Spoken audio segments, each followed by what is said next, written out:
नमस्कार मित्रांनो, मी सावित्रीबाई ज्योतिराव फुले या मालिकेच्या 12 जूनच्या भागामध्ये काल आपण बघितलं मित्रांनो, गंगाधर शास्त्री इथं भामिनीबाईंच्या घरी आलेले असतात आणि त्या तिला सांगत असतात, "अहो परकर पोलक कसलं घेताय? नवीन लुगडे घ्या, नवीन लुगडे. अहो तुमच्या लेकीसाठी उत्तम स्थळ आणले आहे. उद्या पाहुण्यांना बोलावू, बैठक घेऊ आणि सुपारी फोडू." आणि मित्रांनो, असं ते बोलत असतात इतक्यातच ज्योतिराव तिथं पोहोचतात. तर तेव्हा गंगाधर शास्त्री त्यांना म्हणतात, "नेमका आलासच इथे?" तर तेव्हा ज्योतिराव सांगतात, "मी येणारच होतो. पाटी आणि खडू द्यायला. शाळेत येणार आहे ती." तर गंगाधर शास्त्री म्हणतात, "अरे आम्ही स्थळ घेऊन आलेलो आहे तिच्यासाठी आणि तू शाळेचे विचार कसले मांडतोयस?" तर विनायक म्हणतो, "पंत हा कुलीन स्त्रियांना मुलींना फितवतोय." तर तेव्हा ज्योतिराव म्हणतात, "मी फितवत नाही, त्यांच्या भल्याचा विचार करतोय आणि यात माझा काहीच स्वार्थ नाहीये." तर तेव्हा गंगाधर शास्त्री म्हणतात, "रीतिरिवाजाला हरताळ फासतोयस तू." तर तेव्हा ज्योतिराव म्हणतात, "पण यातून त्यांचं भलंच होईल." तर गंगाधर शास्त्री म्हणतात, "इथे आम्ही काय वाईट विचार करतोय का?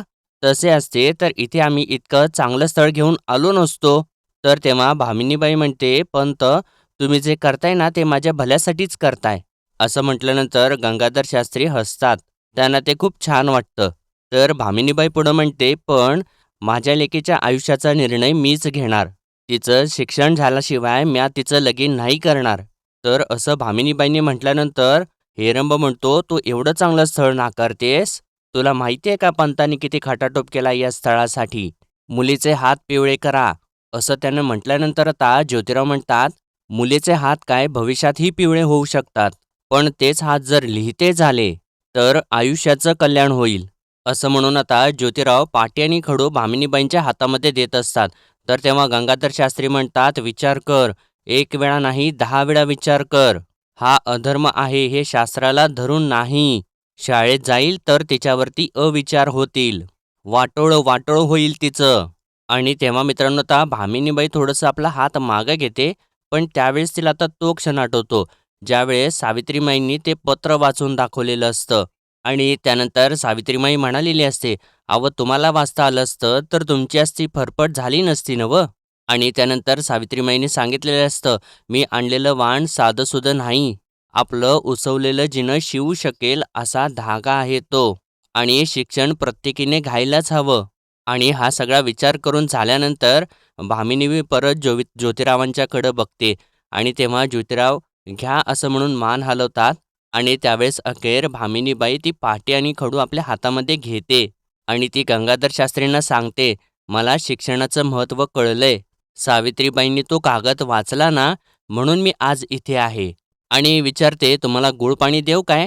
तर तेव्हा गंगाधर शास्त्री तर रागाने नको असं ओरडतात आणि तिथून ते चाललेले असतात, परत थांबतात आणि ज्योतिरावांच्याकडे जातात आणि त्यांच्यासमोर उभा राहून म्हणतात, "जग रहाटी बदलायला निघाला आहेस. तुझे कधीच कल्याण होणार नाही."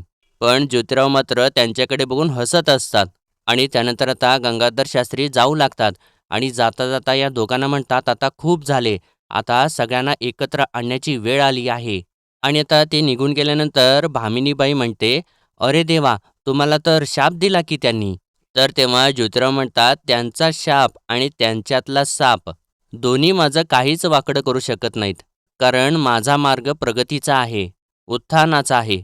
आणि त्यानंतर तर मित्रांनो, आता इकडे जेव्हा गंगाधर शास्त्री येतात बाजूला, तर त्यांनी सगळ्या गावाला एकत्र केलेलं असतं आणि ते एका झाडाच्या कट्ट्यावरती उभारलेले असतात आणि तेव्हा त्यांना आता तो क्षण आठवत असतो, ज्यावेळेस ज्योतिरावांनी सांगितलेलं असतं, म्हणजे गंगाधर शास्त्रींना आव्हान दिलेलं असतं, की "मी 7वीची परीक्षा अव्वल गुणाने पास होऊन दाखवेन." आणि त्यानंतर ज्योतिराव कावड घेऊन त्यांच्या घरी पोचलेले असतात आणि त्यांनी सांगितलेलं असतं, "पाणी आणायचं होतं, पण 7वी नापास झाल्यानंतर मी गुलाल आणलाय याचा अर्थ समजला का गंगाधर पंथ? मी 7वी पास झालोय तेही अव्वल गुणांनी." आणि त्यानंतर धर्मसभेमध्ये ज्योतिराव म्हणालेले असतात, "आचार्य हे व्यासपीठ शूद्रांचंच आहे. तुम्ही ते बळाने मांडीखाली दाबलेले आहे." आणि त्यानंतर जेव्हा सर्वजण उठून ज्योतिरावांच्या दिशेने येत असतात, तर तेव्हा सावित्रीमाई आडवी आलेली असते आणि ती म्हणालेली असते, "खबरदार, कोणीही माझ्या मालकांच्या दिशेने यायचं नाही." आणि त्यानंतर सावित्रीमाई म्हणालेली असते, मग माझं मालक शिकलेले आहेत आणि अख्ख्या पुण्यात त्यांचं एवढं कोणी बी शिकलेलं नाही. आणि आता तुम्ही म्हणताय तसं शिकलेत म्हटल्यानंतर बुद्धीची देवता प्रसन्न झाली आहे ना व. आणि सरस्वतीचे पुत्र झाले ते. आणि सरस्वतीचे पुत्र म्हणजे ब्राह्मण समानच. आणि आता हे सगळं काही आठवल्यानंतर गंगाधर शास्त्री आता सगळ्यांना उद्देशून बोलू लागतात. म्हणतात, आजवर जे पाप घडलं नाही ते महापाप ज्योत्या आणि सावित्री करू पाहत आहेत. मी त्यांना सतत थांबवण्याचा प्रयत्न केला. महागणपतीला घाम फुटला, तरीही पुण्यातील काही माणसांचे डोळे उघडले नाहीत. उलट त्याला साथ देत आहेत आणि त्यामुळेच तो मुलींची शाळा काढू पाहत आहे. इंग्रज अधिकाराच्या बायकोकडून रात्रंदिवस अभ्यास करून भ्रष्ट झालेल्या त्याच्या बायकोला शिक्षिका म्हणून तो आपल्या मुलींच्या समोर उभा करणार. म्हणूनच त्याच्या शाळेमध्ये आपल्या मुलींना पाठवणं हे महापाप आहे आणि अशाने धर्म बुडेल. तेव्हा एक जण म्हणतो, धर्म बुडू देऊ नका पंत. आणि त्यानंतर सर्वजणच ओरडू लागतात, पंत धर्म बुडू देऊ नका, पंत धर्म बुडू देऊ नका. तर गंगाधर शास्त्री म्हणतात, धर्म बुडू द्यायचा नसेल तर आपल्याला धर्मयुद्धात पडावं लागेल, उतरावं लागेल. आता बघत बसू नका, त्या सावित्रीची वाट अडवा, तिला रोखा, नाहीतर त्या दुर्दैवी अनर्थाचे, मायावी शाळेचे आपण साक्षीदार होऊ. तेव्हा कुणबट म्हणतात, पंथ आम्ही तुमच्यासोबत आहोत. तर तेव्हा गंगाधर शास्त्री म्हणतात, तुम्हाला सांगतो ही सावित्री नाही तर पुतना मावशी मुलाबाळांच्या गोकुळात येत आहे, तर तिला येऊ द्यायचं का? तर तेव्हा सर्वजण म्हणू लागतात, नाही हे मान्य नाही, नाही येऊ द्यायचं. तर गंगाधर शास्त्री म्हणतात, ती येईल आणि दुधाच्या नावाखाली विष पाजेल, हे चालेल का? तर तेव्हा गंगाधर शास्त्रींनी असं म्हटल्यानंतर सर्वजण म्हणतात, नाही चालणार, नाही चालणार. तर एक जण म्हणतो, ती सावित्री शाळेत कशी जाते ना हेच बघतो आम्ही. तर तेव्हा गंगाधर शास्त्री म्हणतात, आपापल्या घरात शेण, दगड, सांडपाणी सगळं सगळं तयार ठेवा आणि जर वेळ पडलीच तर तिची धिंड काढायची तयारी ठेवा. गरज पडलीच तर तिला दगडाने ठेचून ठार मारा. कोणालाही पातक लागावयाचे नाही. तर तेव्हा एक जण म्हणतो, पण हे थोडं अतिच होतंय असं नाही वाटत पंत? तर कुणबट म्हणतात, काही अति होत नाही, पंत जे करतायत ते योग्यच करतायत. तर तो परत म्हणतो, पंत आता निर्वाणीची वेळ आहे, आपण आदेश द्या. तर तेव्हा गंगाधर शास्त्री म्हणतात, आदेश हाच, शाळा बंद पाडा, मुलींना शिकू देऊ नका, ज्योत्याच्या शाळेत पाठवू नका, कलियुगाच्या पापाला थारा देऊ नका, त्या ज्योत्याला सावित्रीला धडा शिकवा. आणि इकडं मित्रांनो, आता गंगाधर शास्त्री तर असं सगळं काही बोलत असतात, पण इकडे ज्योतिराव आता हळूच घरी येतात आणि तेव्हा सावित्रीमाई अजूनसुद्धा अभ्यास करत असते. तर तेव्हा ज्योतिराव म्हणतात, अगं सावित्री, तू तर पास झाली आहेस आणि अभ्यास कसला करतेस? तर तेव्हा सावित्रीमाई म्हणते, अहो नाही, म्हणजे कसं शिकवायचं, कशी सुरुवात करायची ते बघत होते. तर तेव्हा ज्योतिराव म्हणतात, अरे शाब्बास. तर सावित्रीमाई विचारते, पण मला सांगा, इथं पंतोजी तयार झालेत पण तिकडं मुली जमलेत का नाहीत? तर तेव्हा ज्योतिराव थोडासा नाराज चेहरा करतात आणि म्हणतात, प्रयत्न सुरू आहेत, बघू किती यश मिळतं ते, पण जरा कठीण वाटते. तर तेव्हा सावित्रीमाई म्हणते, अरे देवा, पण तुम्ही काळजी करू नका, मला समद शिकवलंय, मुलींशी कसं वागायचं, कसं बोलायचं, त्यांना शिक्षणाची गोडी कशी लावायची, त्यांना शाळेपर्यंत कसं घेऊन यायचं, समद ठाव आहे मला. तर तेव्हा ज्योतिराव थोडंसं हसतात आणि म्हणतात, नको काळजी करू, सगळी तयारी झाली आहे, तू फक्त यायची देरी, शाळा सुरू. आणि असं त्यांनी सांगितल्यानंतर सावित्रीमाई तर एकदम खुश होते आणि म्हणते, घाबरवलंत ना मला? तर तेव्हा ज्योतिरावांनी तर आपल्या मागे काहीतरी लपवलेलं असतं आणि ते आता म्हणतात, आता खुश करतो. आणि त्यांच्या हातामध्ये एक पिशवी असते आणि तेव्हा सावित्रीमाई विचारते, हे काय आहे? तर तेव्हा ज्योतिराव म्हणतात, बघ तरी, असं म्हणून तिच्या हातामध्ये देतात. तर तेव्हा सावित्रीमाई ती पिशवी आपल्या हातात घेते आणि त्या पिशवीमध्ये तर मित्रांनो छान अशी सुंदर एकदम साडी असते. तर तेव्हा सावित्रीमाई तर एकदम खुश होते ते बघितल्यानंतर आणि म्हणते, अगो बाई, लुगडं? तर तेव्हा ज्योतिराव सांगतात, माझ्याकडून तुला भेट. तर तेव्हा सावित्रीमाई तर एकदम तिच्या डोळ्यात पाणीच येतं आणि ती म्हणते, माझ्यासाठी? तर तेव्हा ज्योतिराव म्हणतात, तो अभ्यास केलास, परीक्षा देऊन पास झालीस, म्हणून ही भेट. सावित्री, तू पहिल्या मुलींच्या शाळेमधली पहिली स्त्री शिक्षिका होणार आहेस. हे लुगडं नेसून पहिली स्त्री शिक्षिका म्हणून तू उभी राहशील ना, मला खूप आनंद वाटेल. तर सावित्रीमाईला तर मित्रांनो भरून आलेलं असतं आणि ती म्हणते, कशापायी खर्च केलात, कशाला एवढं? तर तेव्हा ज्योतिराव सांगतात, खूप दिवसापासूनची इच्छा होती, तेवढीच तुला आठवण राहील शाळेच्या पहिल्या दिवसाची, का बाबा या दिवशी माझ्या नवऱ्यानं माझ्यासाठी नवीन लुगडं घेतलं होतं. आणि मित्रांनो, आता सावित्रीमाई तर खूप भावूक झालेली असते ते सगळं बघून ऐकून. आणि तेव्हा तिला आता तो क्षण आठवतो, ज्यावेळेस तिच्या आईने तिला पहिल्यांदा लुगडं दिलेलं असतं. आणि ती म्हणालेली असते, सावी, आज या लुगड्याचं मोल लई मोठं. हे लुगडं म्हणजे बाईचं पळ आहे, तिची हिंमत आहे, शक्ती आहे. हे लुगडं म्हणजे बाईला लाभलेलं तेजाचं आवरणच. आता त्या लुगड्याची साथ शेवटपर्यंत. तू जशी मोठी होशील ना, तसं याचा भार कमी वाटेल बघ. जेव्हा तुझ्या ध्यानात येईल यात आपलं बाईपण आबदार आणि उबदार राहतं, तेव्हा हळूहळू तुला हे हलकं वाटेल. आणि त्यानंतर लुगडं नेसवताना सावी म्हणालेली असते, आई किती आवळून गाठ बांधलीस. तर तेव्हा तिची आई म्हणालेली असते, या गाठीमध्ये थोडा बी सैलपणा नको, कारण ही नुसती गाठ नाही, हा घरंदाजपण आहे. आता ही निरी म्हणजे घडीवर घडी, नात्यांची घडी. यातली एक जरी घडी चुकली किंवा निसटली ना, तर मग समद निष्कळीत होतं आणि मग बेडोपणा आलाच. आणि त्यानंतर डोक्यावरती पदर घातल्यानंतर म्हणते, आता ह्यो पदर, या पदराचा महिमा लई मोठा. ह्यो पदर आहे ना, ह्यो बाईची लाज सांभाळतो आणि मान राखतो. ह्यो पदर डोईवर आला की वडीलधाऱ्यांचा आव धरतो. याच पदराखाली ती मुलं मोठी होत्यात. या पदराखालीच बाई आपला समदा संसार सांभाळते. हातबल नवरा याच पदराने डोळे पुसतो. आणि आता हे सगळं काही आठवत असताना ज्योतिराव तिला म्हणतात, सावित्री, ज्या संघर्षातून तू या ठिकाणी पोहोचलीस ना, त्याला खरंच तोड नाही. माझ्याकडे बळ नाही, माझ्याकडे पैसा नाही, नाहीतर तू ज्या वाटेने शाळेत गेली असतीस ना, त्या वाटेवर ना सुवर्ण फुलांचा वर्षाव केला असता. तर सावित्रीमाई म्हणते, अवं एवढं काय आहे त्यात. तर तेव्हा ज्योतिराव म्हणतात, सावित्री, तू जेव्हा वर्गात फळ्यासमोर हातात खडू देऊन उभा राहशील ना, तेव्हा अखंड हिंदुस्तान कूस बदलायला सुरुवात करेल. तर तेव्हा सावित्रीमाई म्हणते, मालक, मी तुमच्या डोळ्यांनी बघत आले, तुमच्या कानांनी ऐकत आले आहे. माझा विश्वास तुम्ही सांगतात त्यावरच. देव करो आणि तसंच घडो. आणि मित्रांनो, यांच्यामधलं असं हे सुंदर बोलणं इकडं चालू असतं. आणि इकडे तर आता गंगाधर शास्त्री सर्जेरावला म्हणत असतात, नवीन लुगडं काय, नवीन चपला काय, चांगलंच सजवतोय गडी आपल्या बायकोला. तर तेव्हा सर्जेराव विचारतो, पण कशासाठी. तर गंगाधर शास्त्री म्हणतात, बायकोला पंतुजी केलंय, उद्या शाळा सुरू करणार आहे. तर सर्जेराव म्हणतो, उद्या शाळा, अवघडच झालं. आणि विचारतो, तुम्हाला कोणी सांगितलं. तेव्हा गंगाधर शास्त्री म्हणतात, राणोजी आत्ताच येऊन गेला, मी सांगितलंय त्याला लक्ष ठेवायला. तर सर्जेराव विचारतो, मग आता. तर गंगाधर शास्त्री म्हणतात, तुमच्यासारखे सरदार, वीर, धर्मभक्त असताना आम्हाला कसली चिंता. तर तेव्हा सर्जेराव म्हणतो, अहो तुम्ही फक्त आदेश करा, त्या ज्योत्याला उभा चिरून टाकतो, मग काय होईल ते होईल. पण हे असं धर्म बुडत असताना हातावर हात धरून बसणं आम्हाला मान्य नाही बघा. तर तेव्हा गंगाधर शास्त्री म्हणतात, शाब्बास, पण तो ज्योत्या महाहट्टर, आपण त्याच्यासाठी वेगळी खेळी खेळू. तर तेव्हा सर्जेराव विचारतो, वेगळी. तर तेव्हा गंगाधर शास्त्री त्याला थांबवत गोपिकाला हाक मारतात. म्हणतात, गोपिका, अगं ये गोपिका. तर तेव्हा गोपिका तिथं येते. आणि ज्यावेळेस आता गोपिका तिथं आल्यानंतर सर्जेराव तिच्याकडे बघतो, तर तिच्या अंगावरती तर सगळीकडे हातावरती वगैरे मारलेल्या खुणा असतात.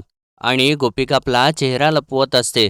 तर गंगाधर शास्त्री म्हणतात, आपल्याला त्या दिवशी बाहेर पडता येऊ नये म्हणून हिने अडवलं. तेव्हा तिची काय अवस्था केली आहे बघा, लक्षात घ्या. आज मानाने आणलेलं लुगडं, उद्या अभिमानाने बाहेर पडणारी सावित्री, या दोघींची अवस्था ही अशीच होणार, असं गोपिकाकडे हात करून बोलतात. आणि म्हणतात, कळू देत समजतं पुण्याला की अब्रूचे धिंडवडे म्हणजे काय असतं ते. आणि मित्रांनो, यांचं इकडं असं सगळं काही षडयंत्र चालू असतं. आणि इकडे शाळेमध्ये आता सदाशिवराव आणि सरस्वती दोघे सुद्धा असतात. तर तेव्हा मोरोपंत आणि तात्यासाहेब सुद्धा येतात. आणि तात्यासाहेब विचारतात, सदा, अरे झाली की नाही तयारी.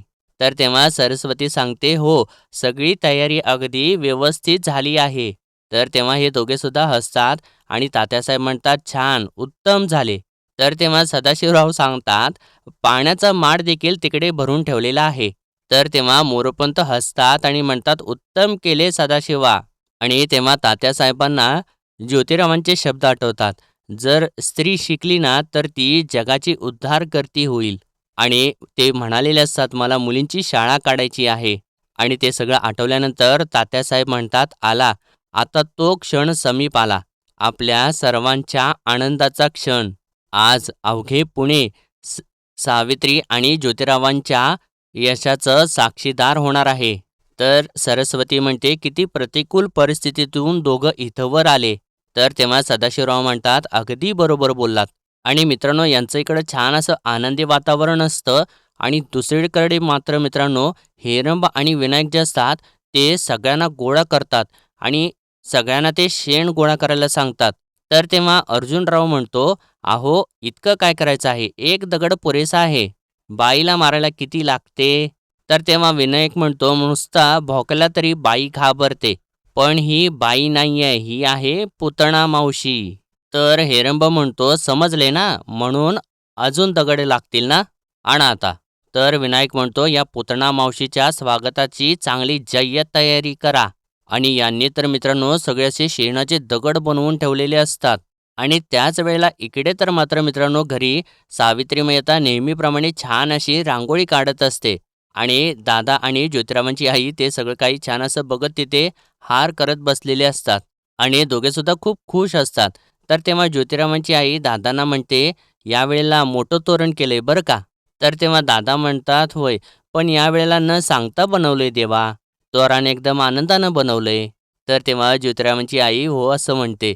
तर इतक्यातच ज्योतिराव तिथं येतात आणि म्हणतात, सावित्री अगं उरक ना लवकर, आज शाळेचा तुझा पहिला दिवस आहे, सगळ्यांसमोर शिक्षिका म्हणून उभी राहणार आहेस तू, अगं रांगोळी नंतर काढ. तर तेव्हा सावित्रीमाई म्हणते, अहो झालीच.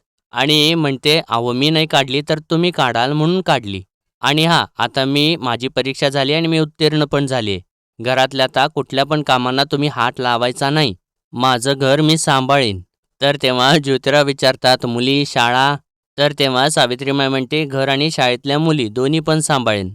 तर तेव्हा ज्योतिराव विचारतात, झेपणार आहे का तुला? तर तेव्हा सावित्रीमाई म्हणते, होईल हो समद, तुम्ही नका काळजी करू. तर तेव्हा दादा म्हणतात, अरे ज्योती, हे बघ आईनं काय बनवलंय. तर तेव्हा ज्योतिराव आणि सावित्रीमाई दोघे सुद्धा पुढे जातात. आणि तेव्हा ज्योतिरावांची आई फुलांचं तोरण त्यांच्या हातामध्ये देते. तर तेव्हा ज्योतिराव म्हणतात, वा, आईच्या हातचं तोरण म्हणजे आशीर्वादच. आता मी आणि सावित्री मुलींची शाळा काही थांबू देत नाही. तर तेव्हा ज्योतिरावांची आई म्हणते, सावित्री जा, उरक जा बाई. तर तेव्हा सावित्रीमाई म्हणते, जी, कालवणाला फोडणी द्यायचे फक्त, मग झालंच. तर तेव्हा ज्योतिराव म्हणतात, लवकर, वेळ असा निघून जाईल. तर सावित्रीमाई जी असं म्हणते आणि लगेचच आतमध्ये जाते. आणि त्यानंतर मित्रांनो, सावित्रीमाई ज्योतिरावांनी जे नवीन लुगडं दिलेलं असतं ते नेसून आरशासमोर उभी राहते. आणि ती स्वतःला आरशामध्ये अगदी अभिमानाने बघत असते. आणि तेव्हा तर तिला तो क्षण आठवत असतो ज्यावेळेस तिने या घराचं माप ओलांडलेलं असतं. आणि त्यानंतर ज्योती तिला म्हणालेलं असतो, अगं ऐक बायको, म्या शाळेत चाललो या.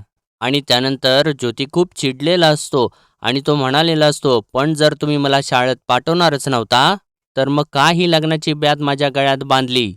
आणि त्यानंतर दादा त्यांच्यावरती ओरडत असतात, माझा निर्णय झालाय, उद्यापासून मळ्यात जायचं. तर तेव्हा ज्योती म्हणालेला असतो, म्या नाही जाणार. आणि त्यानंतर रागारागात म्हणालेला असतो, वय जीव देईन म्या.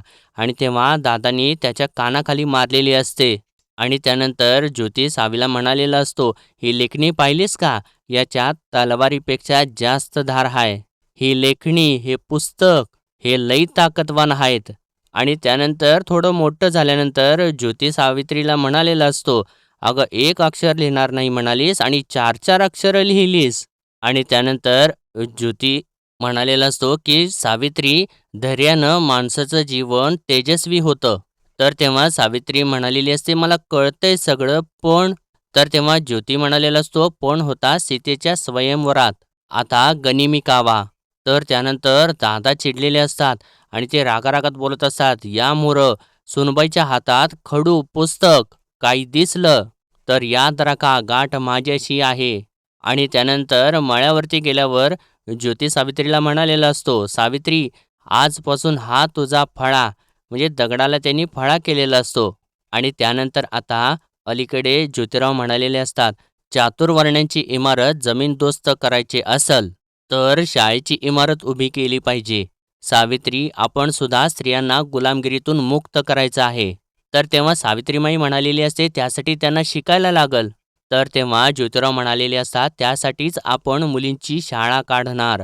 आणि त्यानंतर मित्रांनो, तात्यासाहेब घरी आलेले असतात आणि ते म्हणालेले असतात, तुम्हाला मुलींची शाळा काढावयास कुठे जागा मिळत नसेल तर तुमची शाळा सुरू करण्यासाठी तुम्हाला जागा द्यायला मी तयार आहे. आणि त्यानंतर देशमुख आजोबासुद्धा घरी आलेले असतात आणि ते म्हणालेले असतात, माझी नात तुमच्या शाळेत घ्या आणि तिला शिकवा, हे सांगायला आलोय मी. आणि हे सगळं काही मित्रांनो सावित्रीमाईला आठवत असतं आणि तिचे डोळे भरून आलेले असतात. इतक्यातच इकडून ज्योतिराव सावित्रीमाईला हाक मारू लागतात, सावित्री, अगं ए सावित्री. तर तेव्हा सावित्रीमाई आता स्वतःला सावरते आणि आले असं म्हणते. आणि मित्रांनो, याचबरोबर आजचा भाग इथेच संपतो आणि पुढील भागामध्ये आपण पाहणार आहोत.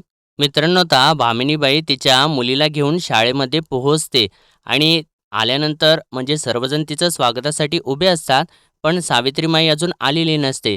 तर तेव्हा भामिनीबाई विचारते, पण शिकवणाऱ्या पंतुजी कुठं आहेत?" तर तेव्हा ज्योतिराव सांगतात, "येतील एवढ्यात." आणि सरस्वती तिथं असते आणि ती आता तिच्या मुलीला आतमध्ये घेऊन जाते. तर तेव्हा तात्यासाहेब म्हणतात, "भामिनीबाई त्यांच्या मुलीला घेऊन शाळेत पोहोचल्या हे खरं आहे, पण आता इतर मुली कशा येणार?" तर तेव्हा ज्योतिराव सांगतात, "मी पालकांना भेटून त्यांना एक युक्ती सांगितलेली आहे." तर तेव्हा तात्यासाहेब विचारतात, "कसली युक्ती?" तर तेव्हा ज्योतिराव सांगतात, "शिवछत्रपतींची युक्ती." आणि इकडे मात्र मित्रांनो, आता सावित्रीमाई शाळेच्या दिशेने येत असते. तर तेव्हा वाटेत कुणभट तिला अडवतात. म्हणतात, "थांब, वेडी आहेस का गं? या बायकांना ज्ञानी करणं हे मोठं पाप आहे. या स्त्रियांना मुळात शिक्षणाचा अधिकारच नाही. चल मागे फिर म्हटलं ना." असं ते जोरजोराने तिच्यावरती ओरडत असतात. पण सावित्रीमाई तर काही न बोलता शांतपणे तशीच उभी असते. तर मित्रांनो, आजच्या पुरते एवढंच आणि भेटूया परत उद्याच्या भागामध्ये. तोपर्यंत आपल्या व्हिडिओला लाईक, शेअर आणि सबस्क्राईब नक्कीच करा. धन्यवाद.